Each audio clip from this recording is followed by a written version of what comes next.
There have been a lot of great returns to the squared circle over the years. There have been a lot recently. But perhaps there have been none I'm so excited about as the return to in-ring action of the one and only, the living legend. We're going to give it to him. Chris Hero, how you doing, man? Thank you for joining the show. What's going on, man? You putting me up there with Bruno Sammartino. I like it. Always. Yeah, thank you guys for having me, man. This is a pleasure. I'm excited. So this is nuts. I probably talk to people about you to an irrational degree because I like you, and because I think for me and Kaz both, you've had a sort of we knew you from way back, and you've taught us some things as non-wrestlers, still ways to understand pro wrestling. But people ask me all the time if you're done wrestling, and there came a point within the past year or so where I was like, yeah, I guess so. Like who knows? But I just don't have an answer. And now you're coming back this weekend, West Coast Wrestling. You're getting in the ring with Timothy Thatcher. What brought you back to the ring? Return of the Mac, right? Man, so I've had a couple people ask me this, obviously, in the last couple of years. It's like, I never felt like I wasn't going to have another match. There was never a point in me that I thought like, well, I'm done, So that would be like why I would get a little irritated when people were like, yeah, he retired. Like, damn, just go to my Twitter, bro. Just go to my Twitter and see what I'm doing. Or listen to one of these interviews where everybody asked me the same thing. So it started out like I got fired during a pandemic. That's awesome. And I was like, well, I'm not going to travel now. I thought everybody was being a little irrational and a little reckless. I'm like, I'm not getting on a plane with strangers. I'm not traveling. I just don't want to be around people. I love fans. I love being around them. But like, I don't want to be around fans where I'm constantly thinking like, man, am I going to get sick? Like what? It's scary. Yeah. So I refused to travel for the while. So that's why I didn't come right back immediately. But then I had some offers. And, they're not bad offers, but I didn't want something that I would say yeah to. I wanted something I would say, fuck yes. Like, of course, this is what I'm going to do. I had to really be in love with the idea, and I just didn't feel it. There wasn't anything presented to me that I was like, oh my God, I got to do this. And then also what happened is it ended up becoming a thing where I would get opportunities that were pretty good, but it's short notice. And it's like, nah, I've been out, like I need to get my body back in shape. I need to get my brain back in shape. And then also just the landscape of independent wrestling. What does it look like? Who's doing what? Where would I fit in? So it took me a little while. So like, I'll kind of condense it, but my journey here was working backstage at Ring of Honor before Ring of Honor went on hiatus and got bought. I did about 5 months or so of those tapings and pay-per-views, working behind the scenes, just kind of re-familiarizing myself with the talent, building relationships with people, learning stuff on the other side of the curtain. Right. Then that vanished. Oof.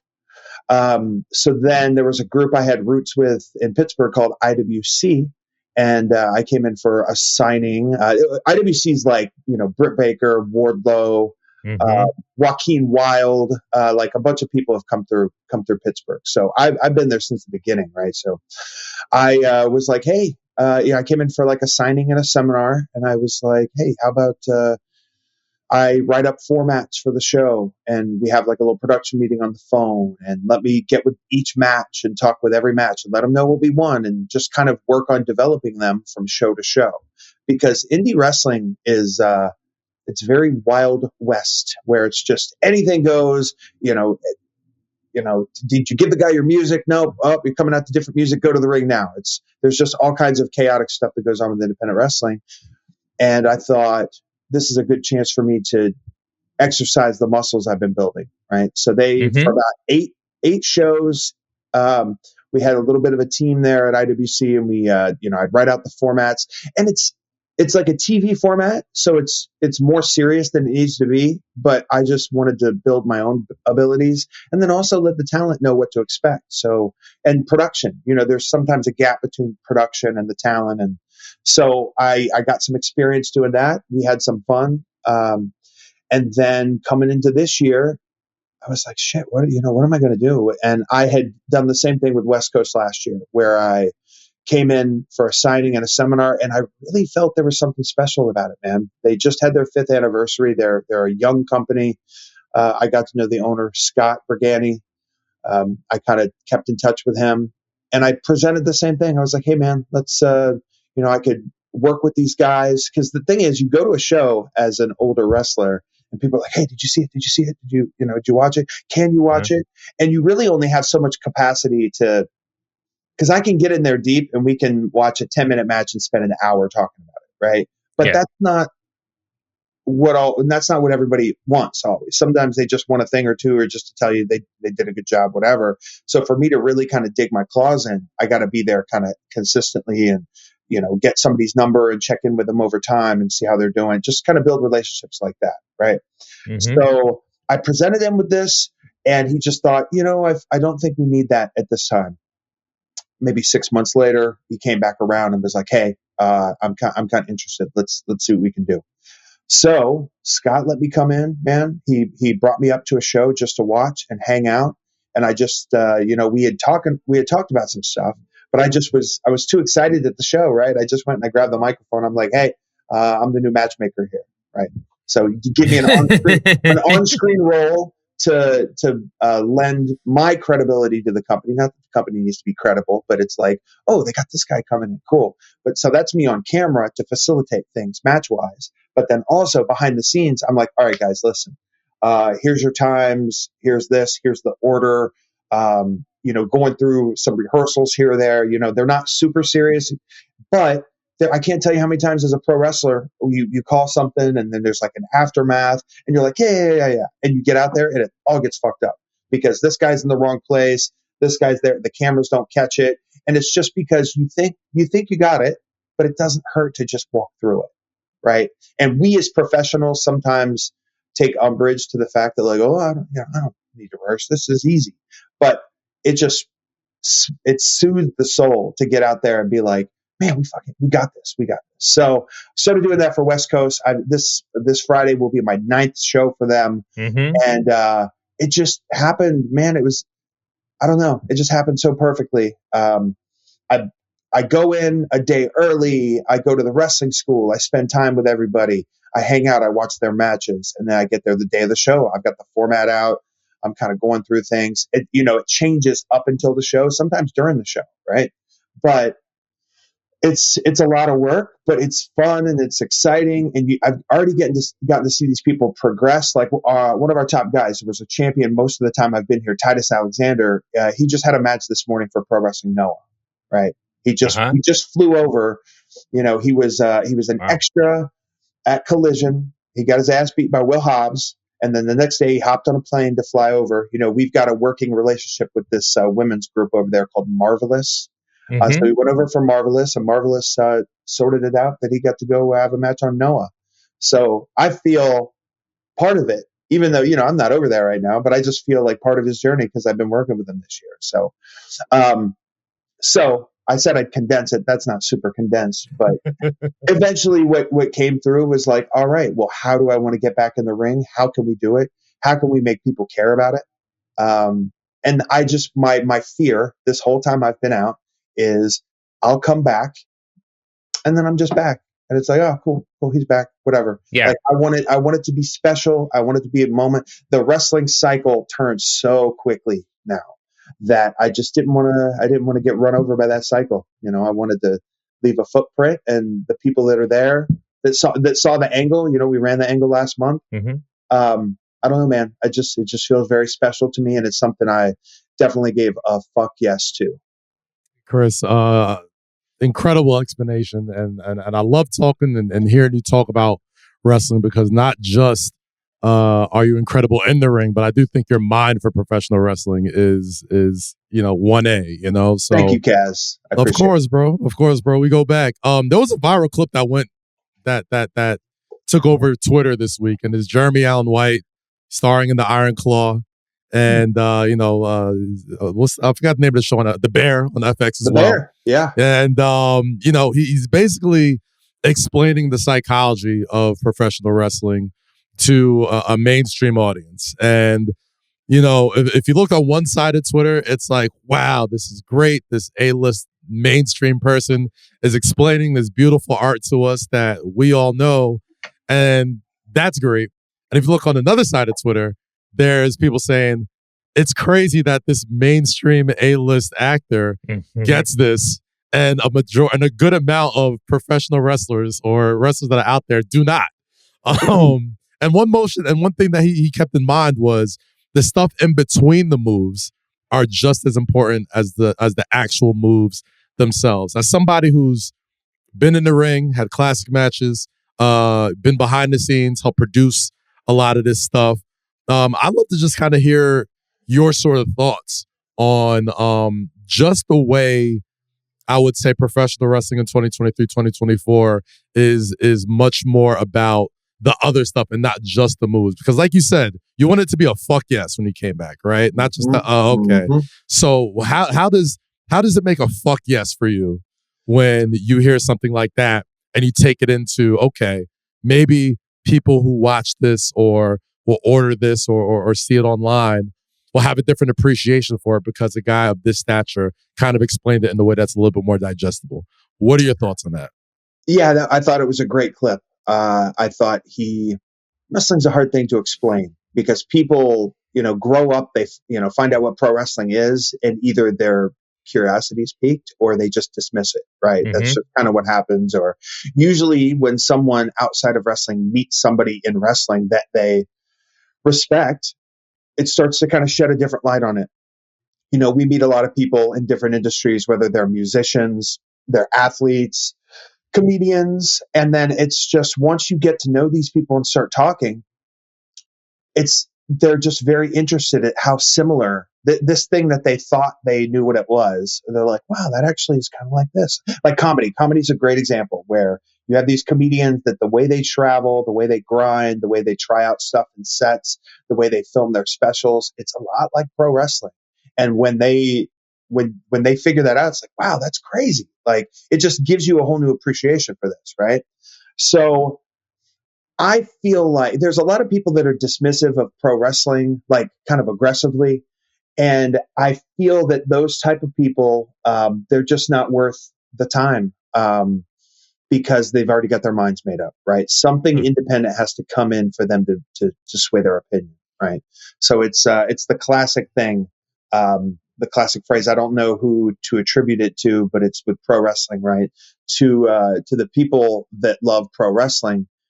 No explanation is necessary. And the people that don't like wrestling, no explanation will suffice, right? So you can't convince somebody that hates wrestling to like it, and you can't convince somebody that loves wrestling that it's shitty, right? You just can't.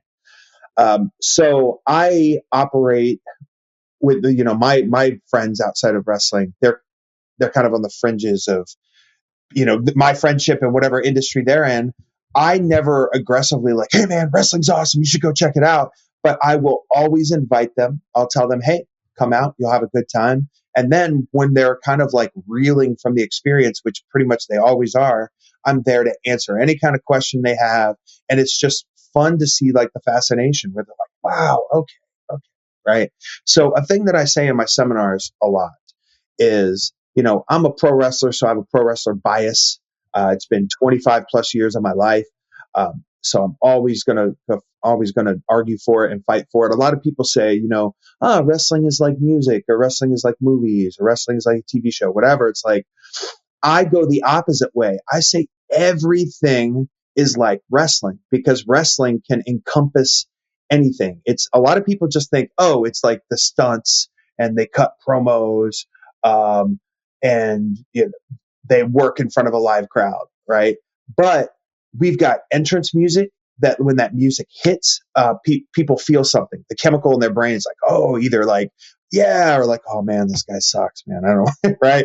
So like music hits and people feel that, they sing along with the songs, right? Now we've got to interact with fans. Like, it's a live energy of people that are there. We look them in the eye. You know, we don't know what they did that morning. It's just this connection of, and another thing with with like an audience, no two audiences are the same. There's always, even when you do double shots in an arena or whatever, like there's always a changeover. There's people leaving and people coming. So every pro wrestling show is a unique experience that all those people in that building get to experience together. Right. So now we're connecting with people, but we can also connect to people on screen. So it's conveying emotion, conveying intent. What kind of facial expression do we have? How are we processing what we're doing, what we're saying? What kind of physical pain are we in? Right. So now we get to like the stunt work, right? Stuntmen are incredibly talented. They're incredibly gifted, and they have like guts to do the things they do. What they do also have is the benefit of cameras, and they have the way you can shoot something. You can punch someone in the face and be, 5 inches away, right? In pro wrestling, we're 360, man. We got people everywhere. Sometimes a little light on the hard cam, but that's just how it works. We've got people all around the ring that can poke holes in what we do, right? And also with stunt work, with acting, there's always a cut, and then you can relax, right? We don't get to relax, man. We go to the curtain. There's still cameras back there. There's people filming for documentaries. There's friends of friends that you're like, oh man, I don't want them to be too smartened up, right? So it's like we're always on, right? But in addition to that, right, we have to improvise, because what if shit doesn't go the way it's supposed to go? We have to know how to improvise. We have to. I have to protect my opponent. He's got to protect me. It's got to look like we're not protecting each other, right? Yeah. Sometimes we fail, but it's a work in progress. There are just so many elements of there's also just kind of like a lot of people, I think in that clip, he compared it to like dance, right? Where there's like step here, 2 steps this way, this way, that way, whatever. Like there's a lot of that in wrestling too, where there's timing, there's spacing, there's footwork. And when that footwork and timing and spacing are off, that's when people get hurt. That's when stuff looks like shit. Like a head scissor goes through and like they kind of crumple to the mat, and like, you just feel so bad. You're like, damn, right? Yeah. And then, sometimes it's a guy taking the head scissor, right? But the fans think the guy doing the head scissors is the one that sucks, right? They're like, man, that was like, it's just a funny disconnect there. But we have all of these things, but then also we have to like promote ourselves. We have to talk to our bookers. We have to talk to our peers. We have to help the younger wrestlers up. We have to pay homage to the wrestlers above us. The wrestlers and the personalities and people that have history in the business. It is just all encompassing. And when I kind of break it down to people, their mind is blown for how vast it is. And then also, to go back to, you made the comment where some people online are thinking that like, how does this guy get it, but pro wrestlers don't get it, right? Right. So the disconnect there, I think, is that there's no blueprint for success in pro wrestling. You can do everything right. You could look great, right? You could cut a hell of a promo. You can be a locker room favorite.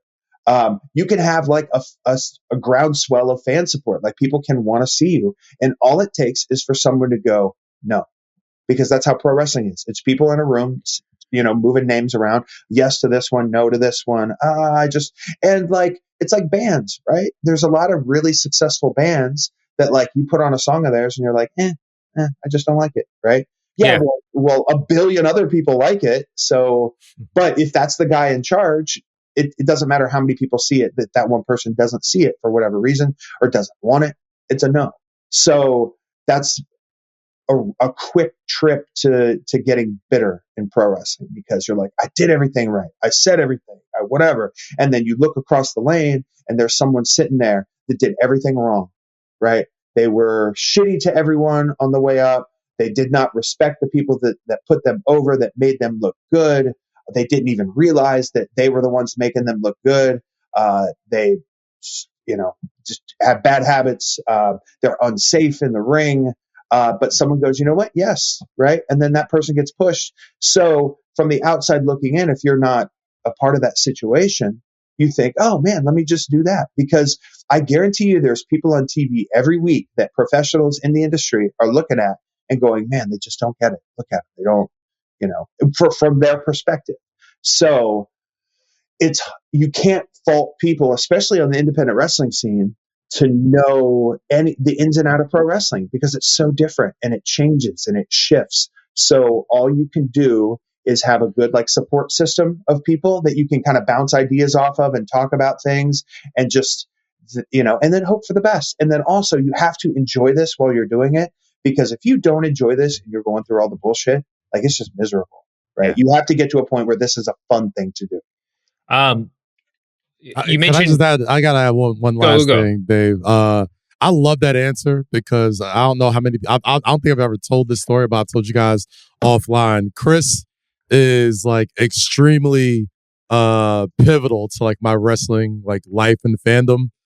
Me and my guy Emilio Sparks used to do a podcast called Wrestle Rap. He was the first wrestler I ever interviewed. I think you called it Strong Style for that first episode. Yeah. Oh my God. That's how far back it was. You was on when it was called Strong Style. But afterwards, Chris invited me. He was like, yo, you got to come to the show. You got to come check us out. And it was the first ever non-WWE WCW show I ever went to. It was Ring of Honor Best in the World. I want to say 2013. 2011. 2011. Oh my gosh. Yeah. It was at the Hammerstein. Yep. Yeah. I was in a 4-way tag. Look at that card, man. That card was ridiculous. Cody wrapped me to the ring. Yes. Yep. Oh, man. Shout out Cody Beware, my dude. He's running things over at record labels right now. He's a beast. Yep. The big time exec. But, that card was, the first time I saw the Young Bucks, the first time I saw Adam Cole, the first time I saw you and Claudio, the first time I saw El Generico, the first time I saw Kevin Steen / Kevin Owens, Eddie Edwards versus Davey Richards, the main event. Yeah. Just ridiculous level of oh my God, this is non-WWE wrestling. This is what's going on here. And I'll never forget it. I've never gotten to publicly say how appreciative I was for that day, because it legitimately changed the way I look at professional wrestling. And hearing you just explain the psychology of it is yep, this is why. I went to that show and I was I got to be all about this all the time. It's my pleasure, man. And sometimes, WWE is WWE, right? Yeah. But when you see something outside of that, that's a little more intimate, that's a little more, you can see it a little bit better, you can feel it a little bit better. I don't know, man. It just does something to you to see wrestling like that. And you're damn, it gives you a new appreciation for the big, but it also just on that scale. I'm looking at the card right now. You had the Bucks against Cole and O'Reilly. Tommaso Ciampa and Cabana, Jay Lethal and Mike Bennett. Jeez. Homicide was on the show. Steve Corino was on the show. Generico, Christopher Daniels. And then my match was Shelton and Charlie, the Briscoes, Rhett and Kenny, and then myself and Claudio. So just what a fun one. What a fun one. Right? That card was such a timestamp on my wrestling fandom, because it's it's literally a card of where are they now, right? Or it's just oh my gosh, totally. Everybody just went off to do incredible things in that card. So again, I've never said that publicly. I've never got to say that on the show publicly. So I'm really glad that you're here and I get to give you your flowers for bringing me into that world. It is my pleasure. If I can just extend I don't know. I just love it. I love sharing it. I love introducing people. I love getting people to see things. I just love, and like I said, that's, I said, hey, come check out the show. You were there. And then you're damn, this is great. How many people have you told over the years? Right. And so that's kind of how the process goes. Oh. No. I used to go to those Ring of Honor shows, and every time, I forgot who invited. I think Joe Koff is the one that reached out to me about it. But I used to go and invite. I would always bring a non-wrestling fan. That was the way I had to, because it felt appropriate, and it also helped. It let me experience wrestling in a different way too. Those days were at the Hammerstein were just so incredible. Yeah, and it actually goes back even further, Kaz, where it was it Atlanta? Yeah, this was probably just a couple months prior to that. Yeah, I saw that the Source magazine Twitter was at the Hall of Fame, and I was like, "What? I'm at the Hall of Fame right now." Yeah, so I was like, "Yeah, crazy. What's going on? Hey, I'm in this concourse. Come say what's up. And it was you and Ernest. Yes, right? Ernest Estimate. My you had goodness. the Gucci Man profile pic. Yes. And I was like, hey, cool, what's gosh. up, man? We exchanged info. And then there it is. Here we are 12 That's years so later, crazy. bro. 12 years We're later. too old. That was my first working WrestleMania when I was online editor at the Source magazine, and I'm just like, man, we got to start covering more wrestling, man. We started getting WWE people in there, and I remember you just came in, and I was just blown away by how big of a rap nerd you were too. I was like, wait, what? I'm like, of all people, and dude, it's been love ever since, man. So I really do appreciate it, bro. Hell yeah. Yeah. Everybody loves Chris. Everybody's entry point into Chris is. I had no idea he was such a big basketball / hip hop fan, and usually both, right? Yes. So, Chris, when you were talking before, you mentioned some wrestlers who other wrestlers will look at on TV and say they're terrible. They don't get it. Do you want to name some names before we go any? Absolutely not. Because no, I'm just kidding. I don't really want you to do that. Of course. I have a real question for you though. Sure. You'll appreciate this. I was talking about this last week. Years ago, when I was a little kid, I saw an interview with superstar Bill Dundee, and he was running his wrestling school. And he said the hardest part about learning how to wrestle is getting over the fear of being backdropped. Now, this is, 1980 something or whatever, and there's probably scarier things you do now. But my question for you is, when you work with new people getting into this sport, what is the biggest barrier? And two, more importantly, what has been the biggest barrier for you getting back into ring shape? Oh, man. So I haven't. Okay, so if we go back to Ring of Honor, we go back to IWC, we go to West Coast. Like my journey in the last couple of years, I've been in rings, and I've had seminars, and my seminars are talking, but I'm more than happy to explain something or show something. So it's not that I've taken bumps, I've done moves, I've shown techniques. Like somebody asked me last week, like, hey, have you been training? Mm-hmm. And like, I've been getting myself in shape because that's what I got to do. But I haven't been like, well, let me run the ropes a little bit. Let me work on these headlocks, like that stuff, hopefully it doesn't look like shit when I wrestle this weekend, but that's not the stuff that I feel needs work. It's just the pace of a match, and wrestling somebody like Timothy Thatcher. I explained this to someone recently, where it's like pushing a boulder uphill, right? It kind of just looks like you're standing there, right? But every muscle in your body is activated because you have to just focus and concentrate, because there's no rest in a match like that. We're not hitting the ropes. We're not diving out of the ring. We're not doing anything crazy that takes like crazy physical exertion right there. But just grabbing a hold of Tim, like to fight with him, to kind of grapple with him, it's tough work. So that has just been, in the back of my head, like, I guess I'll find out, right? I'll have to find out firsthand. Is this one and done? Am I back regularly? Am I back semi-regularly? Like, what am I going to do? So that's kind of just been my personal like insecurities of like, man, can I perform at the level that I'm known to perform at, right? And I think that's every pro wrestler that is, I don't want to say past my prime. I don't want to shit on myself like that, but it's like that seasoned, man. Seasoned. Yeah. Well, no, I've just, I did things in the 2010s that were, in a couple different eras that were pretty high quality for me, and some stuff that I'm very proud of. Now, how can 2023 Chris Hero stack up against that, right? So it's just what I don't have physically, it's just got to compensate mentally, right? So it's just a different way for me to look at this, and I just won't know until I have a sample size. So I, hopefully Tim Thatcher doesn't backdrop me. That doesn't sound fun. But, honestly, it's just, I don't know. He's just, I'm such a fan of his style of wrestling. And even just his, the way he carries himself, man, just his intensity. There's something special about him. The kids call it aura now. Yeah. Aura for sure. And for me, the example that I always heard was Johnny Valentine, right? Johnny Valentine would come into a territory and fans would be like, yeah, whatever, this guy. But if they saw him, week in, week out, month after month, they would get it and be like, oh my God, this guy is intense and he is uniquely him. And once a person like that gets over, they're always going to be over because they're always going to have that aura. Thatcher isn't somebody you can see one time and like get the full picture.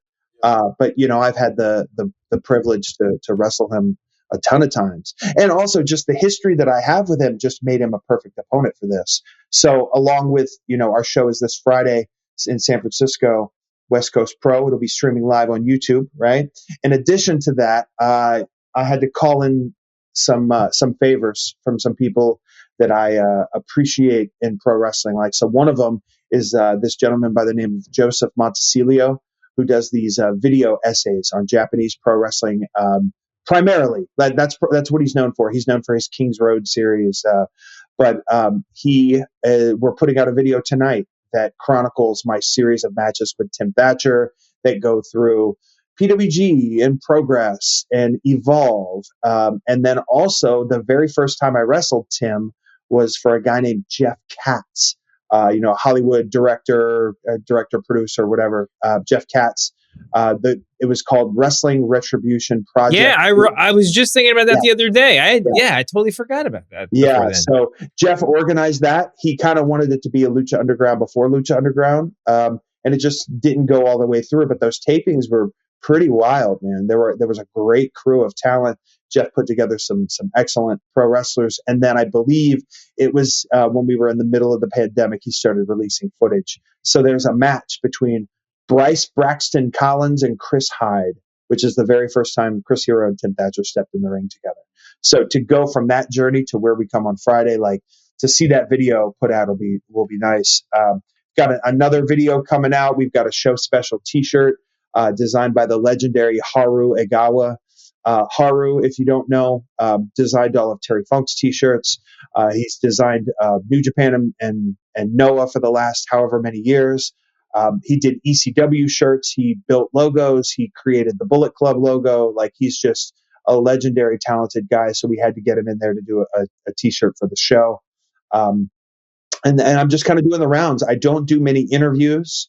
So I just thought I'd call you guys up and get one this week to promote, because there's just so much that happens in wrestling now that it just, I thought I was kind of being a little aggressive about putting out like, hey, I'm wrestling Thatcher. It's on this date. I've made a couple posts about it, but then I'll see like, wait, you're wrestling? And I'm like, damn, you weren't there? Like, come on.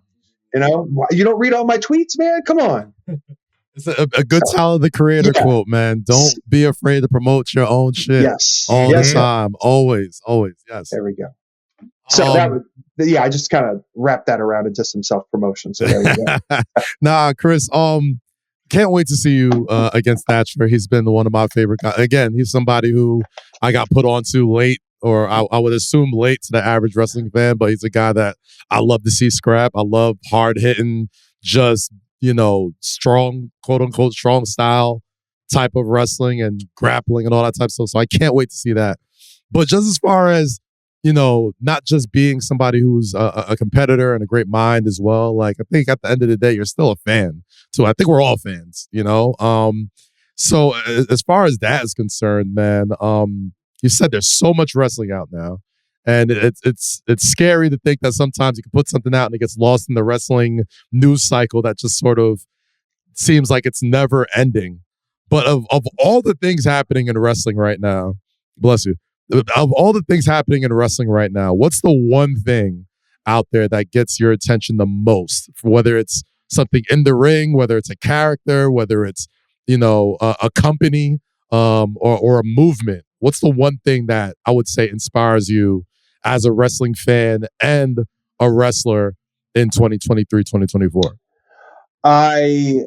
And this is coming again with some strong personal bias, but I have been a huge fan of the last 3-4 months or so of this saga between Christian and Luchasaurus and Darby, Nick Wayne. We've got Adam Copeland in the mix now. And I've gotten to work with those guys a lot. I've known Darby since, his first 20 matches probably. So to see him kind of, mature and grow into what he's done and what the niche that he's carved out for himself, to get to see Sting still out there. Like, it's been really fun technically to kind of work with those guys. But at the same time, it's just like, man, Christian is fucking doing it, man. Like, look at him. Like, he was written off. You got a concussion. You can't work anymore. You can't, your body can't handle it, whatever. And like, he's doing his best stuff. He's doing his best stuff. He's in there. But it's, on the mic, the way he communicates with Luchasaurus and Nick Wayne, but then also the minutes he's been putting in. He's had these 20, 25-minute matches. He's really been bringing it, man. And it's been cool on my side to be a part of that, but also just as a fan, like, you never know. You never know what someone still has in the tank, right? And just like I said, we go back to 2015 or 2016 or, whenever it was, that Christian was like, oh, you're done. And then to fast forward 8 years into the future and be like, no, man, you're going to be doing the best work of your career. You're going to headline a pay-per-view.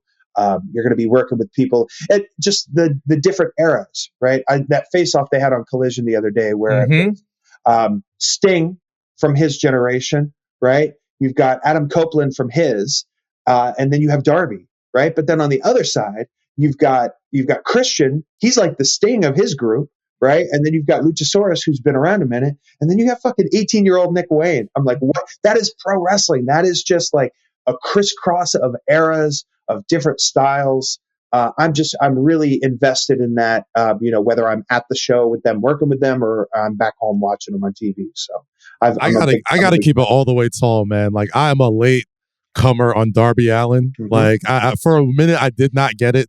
I saw him a couple times in the Evolve back in the day, and I saw him, obviously in the beginnings of AEW, but like now is where I'm really starting to sort of like appreciate his sort of unique take on David and Goliath matches, right? Like, it's not like he's not really David. He's just like, he's like a fist, right? Like, his whole body is the weapon. It's not like he's going to fucking work you down and do all these things. He will launch himself out. He will do things that, because of his aura, as the kids say, and his ability to work at that size and still be believable.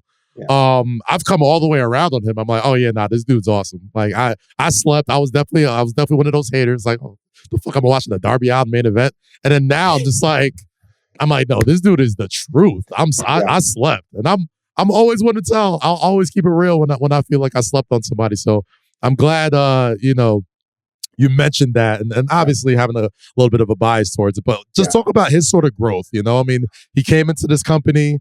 He came into AEW as a guy who had a lot of buzz on the indies as well. And, he was very gung-ho about never going to WWE because I think he didn't think that they'd kind of use him in the right way. You've kind of had a front row seat to his entire growth, man. Like, what's been the one thing that has stuck out about him that has made him a dude that could be the future, not even just the future, the present and future of this company? We focus so much sometimes. We get in the wrestling bubble, right? And we only see what's in front of our face, and we only reference what's in our recent memory and what we remember historically. It's very easy in pro wrestling to just be self-cyclical, where it's like, oh, reference this, self-referential, da-da-da-da, whatever. But it's not always about the bell-to-bell. It's not always about the promos. It is larger than that. When I look out at an arena and I see these kids with their face painted up like him, right? These are 5, 6, 7-year-old children that are going to grow up and have lives. This is connecting with people on a deeper level. And Darby, wrestling fans like, oh, it's Darby. We're going to see something crazy. He's great. Like, he's creative, right? But like, this dude is in a skit with Tim Robinson, right? This dude is hanging out with JPEG Mafia. This guy is, it's Tony Hawk. Like, Darby's crossover is just incredible. And it's not like this phony, like studio made, like, hey, we're going to put you with these. Like, no, like these are the things Darby likes and are interested in. And I don't know, it's just, you see him and you're like, man, I wonder what that dude's about. Right. So he has just connected. Nitro Circus, he did that recently. It's just crazy. Like, it's not even about the pro wrestling. It's about the butterfly effect of who else he meets in the world. And, like we talked about, you and I, right? Like you and I meeting, hey, come to Ring of Honor. You came to Ring of Honor, and it kind of steered your ship in a certain direction, right? People like Darby, when they cross over to different, just different areas of entertainment, I don't know, it affects the business as a whole. It's not just about the rating that he gets on his match on TV, or the false finish that they come up with, or whatever. It's some wrestlers are just bigger than that, and I think Darby is absolutely one of them. We got to let you get out of here, man. Before we do, I always like to ask you: do you have you mentioned Johnny Valentine earlier, and I'm not gonna lie. There's a Johnny Valentine Wahoo McDaniel video playing in the corner of the screen right now. Do you have a throwback wrestler of the week? Do you have somebody that you've stumbled onto on YouTube that you've been spending too much time watching? When I look for older stuff, there's two avenues that I go. Like, one is the World of Sport era, where it's the British wrestling, the Johnny Saints, the Terry Rudges, Marty Jones, Rollerball Rocco, those kind of guys. But then also there's all this catch wrestling from France from the 1960s, 1950s even, that have come out. And it's like, it's an intimidating watch, because you look and the runtime's like 37 minutes and you're like, man, I got like 12 minutes to watch something. But you put these on, like, I'm very familiar with World of Sport and those wrestlers and their styles. I'll always see new things in the matches, but it's like a comfort food for me watching that stuff. Right. But then the French stuff is like, let me just see what the hell they were doing in 1963. And it is crazy. It is crazy. And imagine what other stuff we just don't have footage of, right? Oh. It's pretty wild. It's pretty wild. But let's see. What's a good one? Let's go to a guy named Terry Rudge, old European wrestler. He's just very intense. He's kind of he's very Finley-ish, right? And man, Terry Rudge, Marty Jones, that's like a go-to match for some people. They love there's nothing see-through in the match. It's like they grab each other, they're grabbing each other. They're fighting for a hold, they're hitting each other. I don't know, it's just a different style of wrestling that a lot of guys and girls now could, not completely copy, but there are elements of it that you could take and see, how could this work for me in certain sequences, because it's a lot of wrestling is about patterns, right? You establish patterns and the fans are like, oh, this is going to happen. This is going to happen. Hey, it happens. Yay. Right. Or it's like, oh, you set something up and then you break the pattern and then it makes people go, whoa, I wasn't expecting that. Right. But nowadays the pattern is the broken pattern, right? Where it's like somebody takes off and hits the ropes. You know that the person's going to follow behind them and hit them. Right. That's just kind of the way it is. Like, he doesn't normally hit the ropes. So I'm doing something just to get countered. Right. That's kind of stylistically, a lot of the transitions in wrestling are like that. Right. I'm going to go for a move to get it countered because that's what gets the reaction. But a lot of this older wrestling, it can help you reestablish new patterns. It'll help you. And then it's tricky. It's hard with TV wrestling. You got 3 minutes to bell. Like, how experimental can I be? Like, do I want to run the risk of leaving the fans flat on something they're seeing for the first time? Or do I want to go with the tried and true, the greatest hits, right? But you have to, like, if you have, a promoter / booker that believes in you, right? And you have an opponent that's on the same page, like, sometimes you gotta just try new things and try to establish new things. And watching back on this old World of Sport style wrestling will kind of get you in the mindset of like, oh, what if I grabbed him this way? Or what if I set it up this way?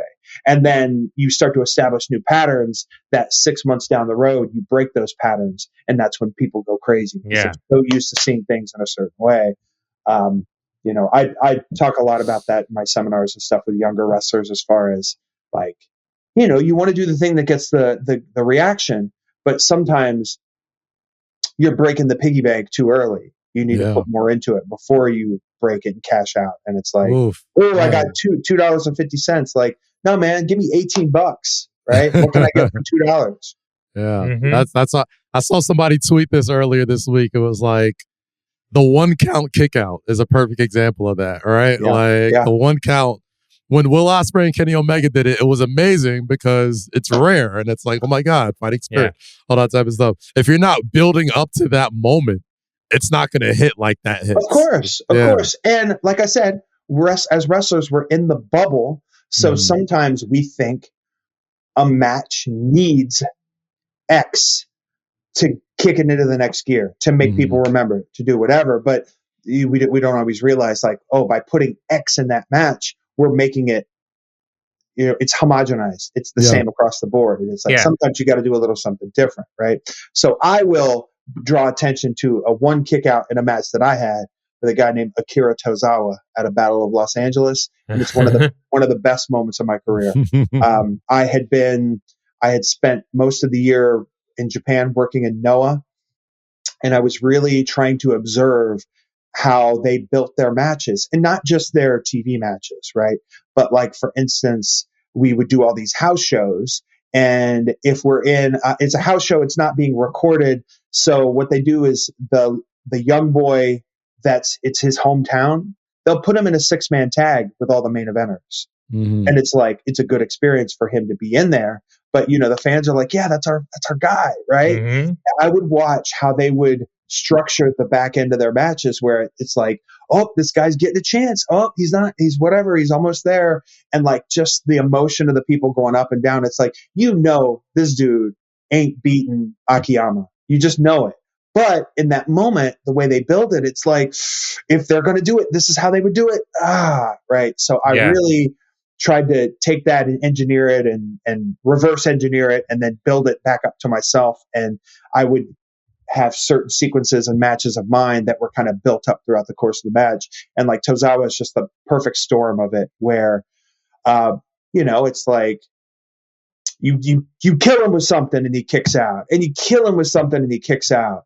And then you're like, then he's showing a little bit of fire, and you're like, oh my God, I can't kill this dude. What do I have to do? And then like, then he fights and he fights and he fights and he fights. And then you murder him with something and you cover him and he kicks out at one. And you're like, what the fuck? What did I do? Then he fights. You shut him down. You kill him once, you kill him twice. It's over. Right. Yeah. So that was kind of how that match ended up playing out. And I have done that same thing in other matches, and it was not quite the same. Right. It's a gamble. Yeah. It goes back to pro wrestling. We're not just pro wrestlers. We're also like writers. We're directors. We have to edit things, sometimes on the fly. So it's like, you have to kind of go with your gut, where you're like, I don't know if that's going to, I wanted to get the good reaction, but like, I can't control these people. Right. You can set the table, but like, sometimes halfway through a match, you can tell, you're like, man, to get these people, we're going to have to dig in a little bit more. And sometimes you're like, well, we can keep trying, but like, we can't beat ourselves up too much if we don't get them, because sometimes you just don't get them. Right. Sometimes there's a reason why, and sometimes there isn't, man. Dude, it's all about the emotional state of the audience, right? What did they just watch? Right? What match? How long have they been sitting there? There's so much that goes into it. It's not just like, I'm an ex wrestler and I get X reaction every single time I go out there. It's like, yeah, maybe for Rey Mysterio, maybe for John Cena, maybe for Bryan Danielson, right? But like, we don't always have that luxury. So sometimes we have to take into effect, like, how long of where are we on the show? What is the match before us? What is the match after us? I learned a lot of that working at PWG, because every match was balls to the wall at PWG. Yeah. And, sometimes I'd go on late and my match would not quite live up to what I wanted it to. And there were other times that I was like, you know what? Fuck these guys. I'm going to make sure that we tear it up more than anybody else. And then when I'm in that spot before, they're going to have to follow me.